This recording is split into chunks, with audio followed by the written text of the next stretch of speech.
Hello everyone, hope you are doing very well. ये है हमारा part 4 of chapter 2 of CA inter audit, जिसमें हम डिस्कस करने वाले हैं डेवलपमेंट ऑफ ऑडिट प्लान। इसके पहले के वीडियोस जो मैंने इस चैप्टर के अपलोड किए हैं उसमें बेसिक्स ऑफ ऑडिट प्लानिंग क्या है, उसके बेनिफिट्स वगैरह हमने समझे थे। फिर उसके बाद प्रीलिमिनरी एंगेजमेंट एक्टिविटीज क्या है वो समझा था, and then overall audit strategy के बारे में समझा था। इसमें ओवरऑल ऑडिट स्ट्रेटेजी काफी इंपॉर्टेंट है, जिसमें timing scope and direction of the audit है वो डिसाइड किया जाता है। उसी के बाद ऑडिट प्लानिंग बनाया जाता है। ऑडिट प्लान है वो जो ओवरऑल ऑडिट स्ट्रेटेजी है उनसे कंपैरेटिवली नैरोअर होगा और स्पेसिफिक होगा, जबकि जो ओवरऑल ऑडिट स्ट्रेटेजी है वो वाइडर टर्म होगा, वाइडर, और उसमें बहुत सारे ब्रॉड टर्म में वो बनाया जाएगा। बट वो इतना इन डिटेल नहीं होगा, वो डिटेलिंग होगा, वो ऑडिट प्लानिंग में किया जाएगा। ओवरऑल ऑडिट स्ट्रेटेजी वाला वीडियो तो आपको देखकर ही ये वीडियो देखना चाहिए, तभी आपको ये ऑडिट प्लानिंग है अच्छे से समझ में आएगा, क्योंकि उसमें ओवरऑल ऑडिट स्ट्रेटेजी के बारे में बहुत सारी चीजें इस वीडियो में कवर अप होने वाली है। तो पहले वो आपको देख लेना चाहिए, उसी के बाद ये ऑडिट प्लानिंग का वीडियो देखना चाहिए। तो चलिए समझते हैं डेवलपमेंट ऑफ ऑडिट प्लान, जो आपको दिया हुआ है पेज नंबर 2.13 पर। Once the overall audit strategy has been established, an audit plan can be developed to address the various matters identified in the overall audit strategy, taking into account the need to achieve the audit objectives through the efficient use of the auditor's resources. जो auditor के resources है उसके basis पर जो हमने strategy बनाई उसमें से हम प्लानिंग बनाएंगे, किस तरह से एक्चुअल में क्या काम करना है। ओवरऑल ऑडिट स्ट्रेटेजी में रिसोर्सेज क्या होंगे और कौन से एरियाज में लगाने हैं, कब लगाने हैं, वो सारी चीजें हम डिसाइड करते हैं। वो बड़ी बड़ी बातें हैं, उससे डिटेल स्पेसिफिकली कब क्या एक्चुअल में किया जाएगा, राइट, वो सारी चीजें ऑडिट प्लानिंग में डिसाइड किया जाएगा। Understanding client's business is one of the important principles in developing an audit plan. In fact, without adequate knowledge of client's business, a proper audit is not possible. सबसे पहले तो हमें client को समझना चाहिए, उनका बिजनेस क्या है, एनवायरनमेंट क्या है, वो सारी चीजें समझेंगे, उसी के बाद हम प्रॉपरली ऑडिट प्लान बना सकते हैं। क्लाइंट के बिजनेस को समझने के लिए हम नेचर ऑफ द बिजनेस क्या है, इंडस्ट्री क्या है, उनको कौन से लॉ रेगुलेशंस एप्लीकेबल है, अकाउंटिंग पॉलिसीज क्या है, इंटरनल कंट्रोल्स क्या है, वो सारी चीजें समझनी रहती है। उसके बेसिस पर हम प्रॉपर ऑडिट प्लान बना सकते हैं। Gaining knowledge of client's business is therefore one of the foremost requirements to develop audit plan. इसीलिए ये एक रिक्वायरमेंट है, कंडीशन है कि पहले आप बिजनेस को समझिए, क्लाइंट को समझिए, उसी के बाद ऑडिट प्लान बनाइए। क्योंकि कितनी ब्रांचेस है, कितनी जगह पर वेयर हाउसेस है, प्लांट कहां पर है, क्या चीज कहां पर होती है, कौन करता है, वो सारी चीजें समझने के बाद हम प्लानिंग कर पाएंगे। ऐसे 300 states that auditor shall develop an audit plan that shall include description of, ऐसे 300 जो हमारा है उसके हिसाब से ऑडिट प्लान में क्या क्या चीजें कवर अप होनी चाहिए। तीन चीजें इसमें कवर अप होती है। First, nature, timing and extent of plan risk assessment procedure. हमने चैप्टर 4 में ऑलरेडी समझा हुआ है कि सबसे पहले रिस्क असेसमेंट प्रोसीजर किया जाता है और उसके बाद फर्दर ऑडिट प्रोसीजर किया जाता है। तो रिस्क असेसमेंट प्रोसीजर में किस टाइप की प्रोसीजर हम करेंगे, उसका नेचर, टाइमिंग और एक्सटेंट क्या होगा, और वैसे ही फर्दर ऑडिट प्रोसीजर का नेचर, टाइमिंग एंड एक्सटेंट क्या होगा, ये दोनों ही चीजें हमारे ऑडिट प्लान में कवर अप होगी। तो सेकंड पॉइंट वही है, the nature, timing and extent of plan further audit procedures at assertion level. तो असर्शन लेवल पर हम ये फर्दर ऑडिट प्रोसीजर करेंगे, तो उसका नेचर, टाइमिंग एंड एक्सटेंट क्या होगा।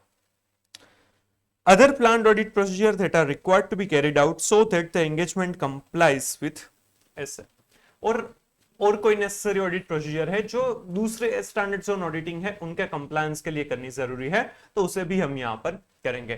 तो वो तीनों चीजें यहाँ पर कवर अप होती है ऑडिट प्लान के अंदर। Nature, timing and extent of risk assessment procedure, second nature, timing and extent of further audit procedure, and third other planned audit procedure which are required by the SAs. तो ये तीन चीजें audit plan के अंदर cover up होती है। ये आपको descriptive question MCQ correct incorrect में पूछ सकते हैं। The auditor plans what type of audit procedures are to be performed, their timing and how much work should be done taking into account sample size etc.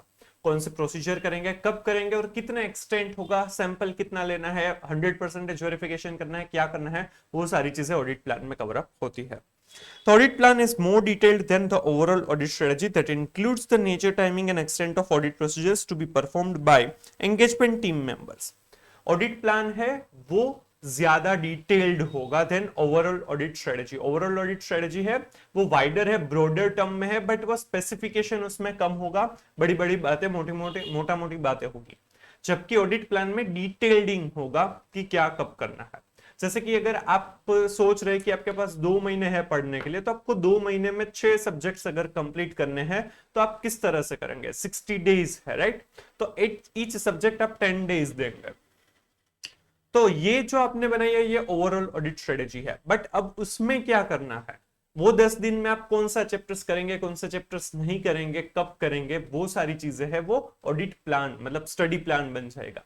जो 10-10 दिन करने हैं, एक एक सब्जेक्ट को देने हैं, वो आपकी स्ट्रेटेजी हो गई, ऑडिट सॉरी स्टडी की स्ट्रेटेजी हो गई।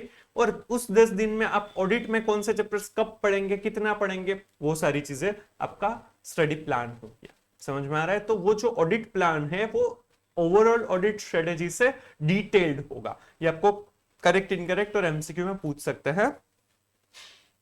Planning for this audit procedures takes place over the course of the audit as the audit plan for the engagement develops। और audit plan है, जैसे जैसे हम audit procedure करते जाएंगे वैसे वैसे audit plan है वो डेवलप होता जाएगा।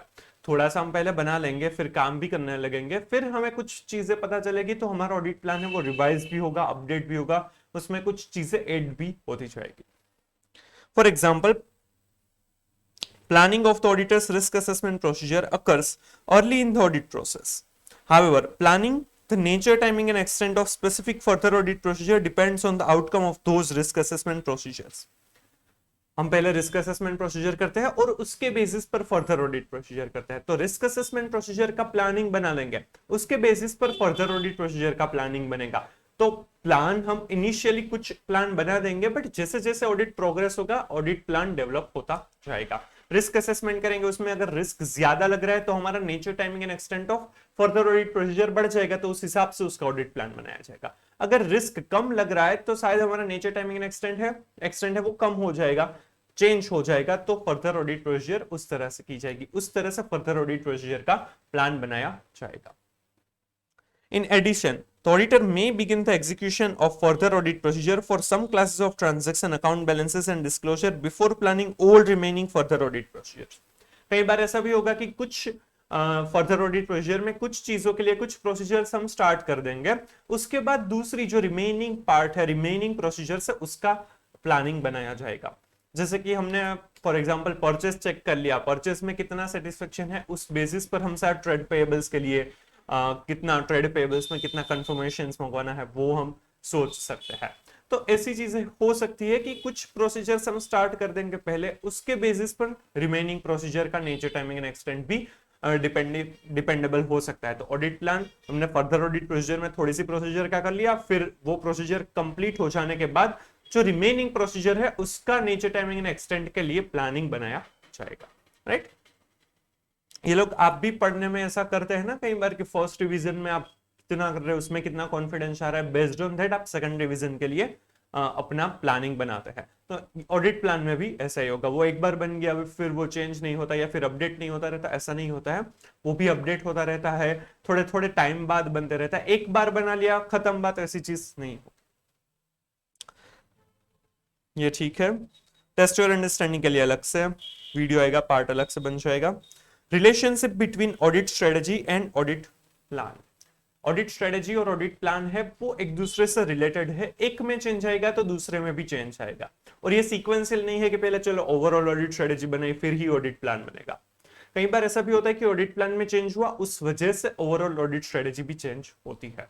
क्योंकि कई बार ऐसा होता है कि कुछ चीजों में पहले ओवरऑल ऑडिट स्ट्रेटेजी के हिसाब से हमने 4 लोगों को परचेज में रखा था परचेस चेक करने के लिए, बट कुछ ऐसी चीजें हुई उस वजह से लगा कि परचेस में बहुत ज्यादा देखने की जरूरत है, तो 5 पर्सन को उसमें लगा दिया। पहले 10 दिन करेंगे ऐसा सोचा था, 15 दिन करेंगे, ऐसा भी हो सकता है। तो वहां से ओवरऑल ऑडिट स्ट्रेटेजी भी चेंज होगी ना, क्योंकि हमारे रिसोर्सेज का टाइमिंग या फिर रिसोर्सेज है वो चेंज हो रहे हैं इस वजह से। तो रिलेशनशिप ऑफ ऑडिट स्ट्रेटेजी और ऑडिट प्लान है वो एक दूसरे से रिलेटेड है, एक में चेंज आएगा तो दूसरे में भी चेंज आएगा। Audit strategy sets the broad overall approach to the audit, whereas audit plan addresses the various matters identified in the overall audit strategy. Audit strategy determines scope, timing and direction of audit. Audit plan describes how strategy is going to be implemented. Audit strategy में direction, scope, timing और direction है audit की, वो decide किया जाएगा। Audit plan में वो जो स्ट्रेटेजी है उसको किस तरह से इंप्लीमेंट करेंगे वो डिसाइड किया जाएगा। The audit plan is more detailed than the overall audit strategy that includes the nature, timing, and extent of audit procedures to be performed by engagement team members.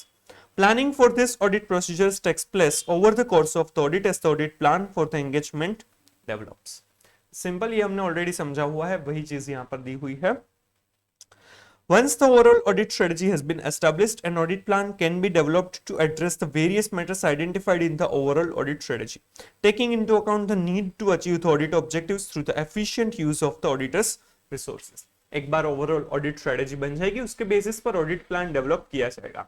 But हाँ, ये चीज भी हमें ध्यान में रखनी है कि एक बार बन गया ऑडिट प्लान फिर उसमें चेंज हो सकता है, और ये सीक्वेंशियल प्रोसेस नहीं है कि पहले ओवरऑल ऑडिट स्ट्रेटेजी फिर ऑडिट प्लान। हाँ, पहली बार करेंगे तब ऐसा होगा, बट उसके बाद ऐसा चेंज हो सकता है कि ऑडिट प्लान हमने जब ऑडिट स्टार्ट किया तो पता चला कि नहीं भाई, परचेज में जितना सोचा था हमने 4 दिन सोचा था, बट अब इसमें 8 दिन तो चले ही जाएंगे। तो वहां पर हो सकता है कि हमारा nature, timing and extent of further audit procedure है वो चेंज होगा, उस वजह से ऑडिट प्लान चेंज होगा और उस वजह से ओवरऑल ऑडिट स्ट्रेटेजी भी चेंज हो सकता है, right. The establishment of the overall audit strategy and the detailed audit plan are not necessarily discrete or sequential process. Discrete मतलब अलग अलग नहीं है दोनों, राइट, कि एक पहले स्ट्रेटेजी कर ली तो वो स्ट्रेटेजी अपने आप वर्क करेगी, प्लानिंग कर लिया वो प्लानिंग अपने आप वर्क करेगा, वो दोनों ही एक दूसरे से रिलेटेड है, मतलब एक में चेंज आएगा तो दूसरे में भी चेंज आएगा। डिस्क्रीट मतलब अलग नहीं है, राइट, एंड सीक्वेंशियल भी नहीं है कि पहले स्ट्रेटेजी बनेगी फिर ही प्लान बनेगा। पहली बार ऐसा होगा बट उसके बाद प्लान में चेंज आएगा तो स्ट्रेटेजी में भी चेंज आएगा, राइट, एक दूसरे में चेंज आता रहेगा, इसीलिए वो सीक्वेंशियल नहीं है, not a discrete, not a sequential, but are closely interrelated since change in one may result in consequential changes to the others. इसीलिए वो क्या है, इंटर रिलेटेड है, एक में चेंज आएगा दूसरे में भी चेंज आएगा। समझ में आ रहा है? ये आपको ये सेंटेंस है वो करेक्ट इनकरेक्ट एमसीक्यू में पूछ सकते हैं। Overall audit strategy and audit plan are not discrete और सीक्वेंशियल प्रोसेस, राइट, बट वो कैसे है, इंटर रिलेटेड है, तो एक में चेंज आएगा तो वो दूसरे में भी कॉन्सिक्वेंशियल चेंजेस लेकर आएंगे। Overall audit strategy and audit plan, auditors responsibility. Overall audit strategy और ऑडिट प्लान बनाने की रिस्पॉन्सिबिलिटी ऑडिटर की रहेगी, वो ऑडिटर को ही बनाना है। हाँ, मैनेजमेंट को बताया जाएगा बट वो जो ऑडिट का वर्क है उसको फैसिलिटेट करने के लिए बताया जाएगा। The overall audit strategy and the audit plan remain the auditor's responsibility. It is the auditor who is responsible for establishing overall audit strategy and developing audit plan. However, as discussed earlier, auditor may discuss elements of planning with entities management without compromising effectiveness of audit. पर हाँ, हम discuss करेंगे but उस वजह से effectiveness of audit है वो affect नहीं होनी चाहिए। उसमें जो एलिमेंट्स सरप्राइज के रहने चाहिए, सब कुछ उनको पता नहीं होना चाहिए, प्रेडिक्टेबल पूरा ही नहीं होना चाहिए क्लाइंट, तो फिर वो कुछ गलत कर सकते हैं। समझ में आ रहा है? उनको हम डिस्कस करेंगे ताकि अच्छे से फैसिलिटेट हो पाए कि हम क्या कब करने के लिए आने वाले हैं, ऑडिट करने वाले हैं, तो वो सारी चीजें बताएंगे। इन डिटेल हम प्रोसीजर्स नहीं बताएंगे। ये इलस्ट्रेशन 2 है, वो आप एक बार पढ़ लीजिएगा। Changes to planning decisions during the course of audit. Audit जैसे आगे बढ़ेगा उसमें प्लानिंग के जो डिसीजंस थे उसमें चेंजेस भी आ सकते हैं। तो auditor shall update and change the overall audit strategy and the audit plan as necessary during the course of the audit. Auditor को जिस तरह से सही लगेगा उस तरह से वो चेंज भी कर सकते हैं। As a result of unexpected events, changes in conditions or the audit evidence obtained from the results of audit procedures, the auditor may need to modify the overall audit strategy and audit plan and thereby the resulting planned nature, timing and extent of further audit procedures based on the revised consideration of assessed risks. कुछ unexpected चीज से पता चली, events आए, कुछ conditions में change आए, पहले जो हमने सोचा था वो कुछ अलग था, ऑडिट एविडेंसेस कुछ अलग मिले हैं, तो तब ऑडिट प्लान और ओवरऑल ऑडिट स्ट्रेटजी है वो चेंज हो सकती है, और उस वजह से जो फर्दर ऑडिट प्रोसीजर के लिए जो नेचर, टाइमिंग एंड एक्सटेंट जो हमने सोचा था वो भी चेंज होगा। असेस्ड रिस्क, जो हमने रिस्क असेस किया है उसको कंसिडर करना रहेगा। This may be the case when information comes to the auditor's attention that differs significantly from the information available when auditor planned the audit procedures. मतलब कि जब ऑडिट प्लान किया था तब कुछ अलग इंफॉर्मेशन पता थी, बट एक्चुअल में जब ऑडिट करने जा रहे हैं तब कुछ अलग इंफॉर्मेशन पता है, तो ऑडिट प्लान है वो चेंज हो सकता है। जैसे कि आपने भी जब पढ़ने के लिए स्टडी प्लान बनाया होगा तब आपने कुछ और सोचा था, राइट? तब आपको कुछ सब्जेक्ट में सोचा था कि 10 दिन में हो जाएगा, बट डिफिकल्ट ज्यादा लग रहा है, राइट? तो आपका ऑडिट प्लान है वो, मतलब कि आपका स्टडी प्लान है वो चेंज हो जाएगा। फॉर एग्जाम्पल लाइक मई 24 की जो एग्जाम आने वाली है, या फिर आप अगर बाद में देख रहे हो तो आ गई है, तो उसमें जो मई 24 की एग्जाम है वो चेंज होने के चांसेस है, डेट्स, राइट? तो वो अगर चेंज हुआ तो भी आपका ऑडिट प्लान चेंज हो जाएगा ना, मतलब कि आपका स्टडी प्लान है वो चेंज हो जाएगा ना। मतलब कि इवेंट्स को कोई ऐसे बन रहे हैं, कंडीशंस कोई ऐसी आ रही है, कुछ आपने पढ़ाई स्टार्ट की तो उस वजह से पता चलेगा कि आपका स्टडी प्लान में क्या क्या चेंजेस करने हैं, और वो आप करते भी रहते हैं और उस हिसाब से आप चलते रहते हैं। ऑडिट में भी कुछ चीजें पता चलेगी, इवेंट्स अकर होंगे, कंडीशंस चेंज होगी, एविडेंसेस मिलेंगे, उस हिसाब से ऑडिट प्लान है वो चेंज होता रहेगा। For example, audit evidence obtained through on detailed checking may contradict the audit evidence obtained through testing internal controls। जो इंटरनल कंट्रोल्स जो चेक किए थे और जो ऑडिट एविडेंसेस हमने सब्सटेंटिव प्रोसीजर में मिल रहे हैं वो कॉन्ट्राडिक्ट हो सकते हैं, तो उस वजह से हमारी सब्सटेंटिव प्रोसीजर है उसका भी एक्सटेंट बढ़ जाएगा, प्लानिंग में चेंज होगा, राइट? इसमें से भी करेक्ट इनकरेक्ट एमसीक्यू पूछने के चांसेस ज्यादा है। Planning, supervision and review of work of engagement team members. कब सुपरविजन किया जाएगा, कौन कब क्या रिव्यू करेगा, तो उसका भी प्लानिंग किस तरह से करेंगे। तो auditor shall plan the nature, timing and extent of direction and supervision of engagement team members and the review of their work. Auditor को nature, timing and extent of direction and supervision और review of work किस तरह से किया जाएगा वो भी सोचना है, वो भी उसको प्लानिंग करके रखना चाहिए, क्योंकि आर्टिकल को बताना पड़ेगा कि भाई 5 दिन में परचेस हो जानी चाहिए। मैं 6th डे पर मैं जो ऑडिटर है, एंगेजमेंट पार्टनर है, या और कोई सीए सीनियर जो है, वो हो सकता है कि 6th डे को बोलेगा कि भाई मैं आपका चेक करूंगा कि आपने कितना किया, क्या किया, राइट? उनको जब पहली बार कर रहे हैं तो उनको डायरेक्शन पता भी होना चाहिए कि क्या कितना करना है। 3rd या 4th डे को उनको सुपरवाइज भी करना चाहिए कि जितना हमने सोचा था, क्या हमने 5 दिन में बोला है तो 5 दिन में खत्म हो जाएगा कि नहीं, वो भी उनको पूछना है। कोई मिसस्टेटमेंट्स मिले हैं, कोई ऐसी चीज मिली है कि जिससे टाइम ज्यादा जा रहा है, तो वो भी पता चलना चाहिए। 6th डे को रिव्यू भी करना चाहिए, कितना रिव्यू करना है, एक्सटेंट क्या होगा वो भी सोच सकते हैं।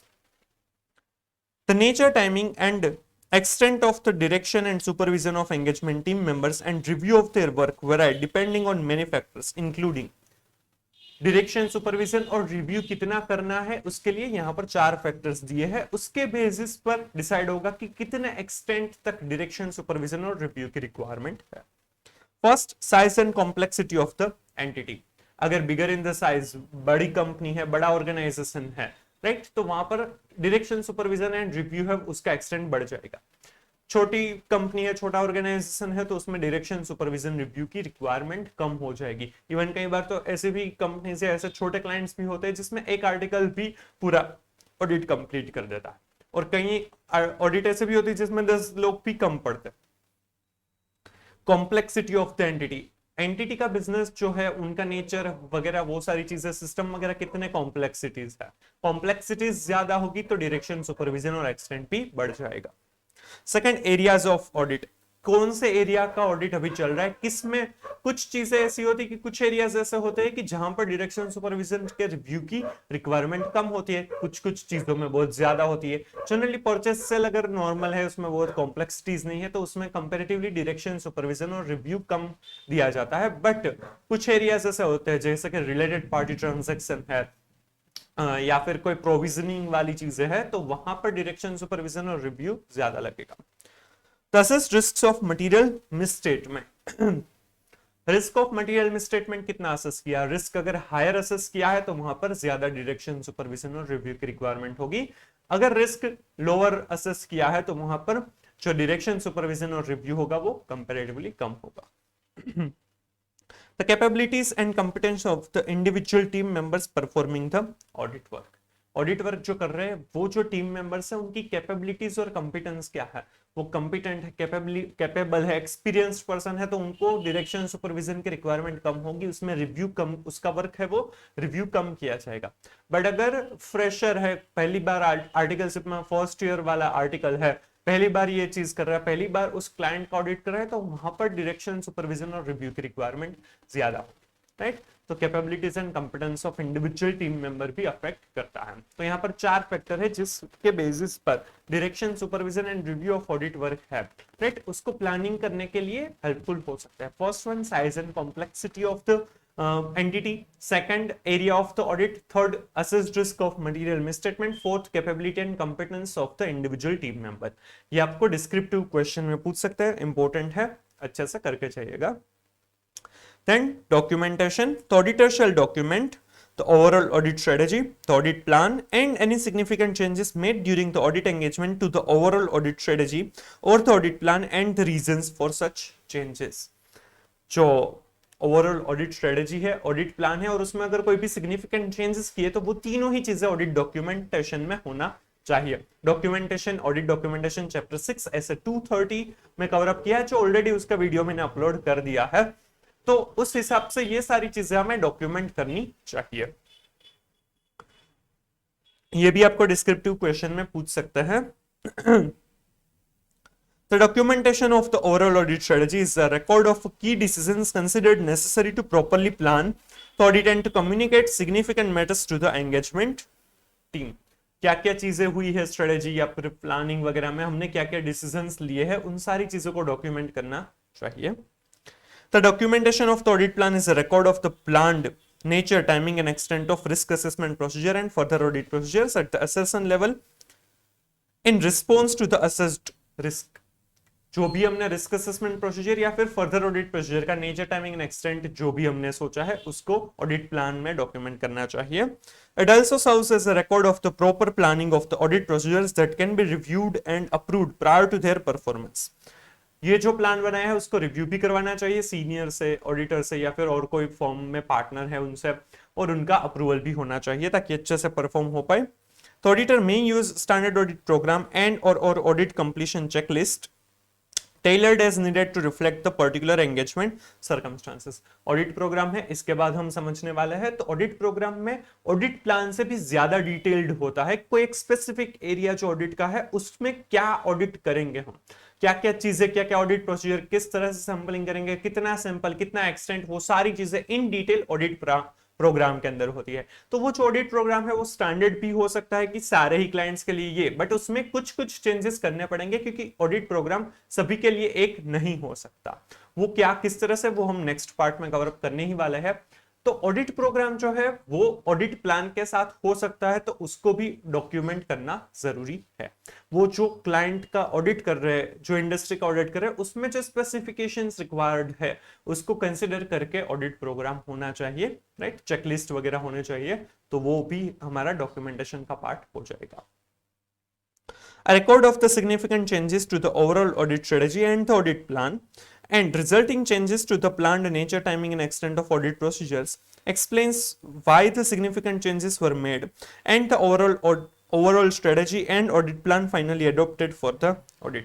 क्या क्या significant changes किए गए हैं ऑडिट प्रोसीजर में, overall audit strategy, audit plan में, वो सारी चीजें होनी चाहिए, डॉक्यूमेंट की जानी चाहिए। जो फाइनली जो ऑडिट में हुआ है वो सारी चीजें यहाँ पर होनी चाहिए। अगर आपको याद हो तो चैप्टर 6 ऐसे 230 ऑडिट डॉक्यूमेंटेशन है, उसका केस स्टडी में ये सारी चीजें थी कि पहले इन्वेंटर किसी और ने सोचा था कि रमेश करेगा, फिर किया महेश ने, कुछ ऐसा कुछ केस स्टडी बनाया था। तो वो जो केस स्टडी था उसमें भी ये सारी चीजें थी कि पहले कुछ और सोचा था, एक्चुअल में किसी और ने किया है, तो क्या उसे डॉक्यूमेंट करना चाहिए? हाँ, वो डॉक्यूमेंट होना चाहिए। एक्चुअली जिसने किया है उसी का नाम उसके सामने आना चाहिए ऑडिट प्रोग्राम में। भले ही पहले प्लान कुछ और किया था, बट एक्चुअल में जिसने किया है उसे डॉक्यूमेंट करना जरूरी है ताकि अकाउंटेबिलिटी डिसाइड हो पाए, रिस्पॉन्सिबिलिटी पता चलेगी। It also reflects the appropriate responses to the significant changes occurring during the audit. Significant changes जो during the audit हुआ है उसके बारे में भी पता चलेगा। फिर ये टेस्ट योर अंडरस्टैंडिंग है वो अलग से कवर अप किया जाएगा, राइट। सो ये था ऑडिट प्लानिंग के बारे में। Hope you are clear with it. Next part में हम कवर अप करेंगे ऑडिट प्रोग्राम। अगर आपको ये वीडियो अच्छा लगा है तो please like and share the video, subscribe the channel and comment if you have any doubt, suggestion and reviews. Thank you so much.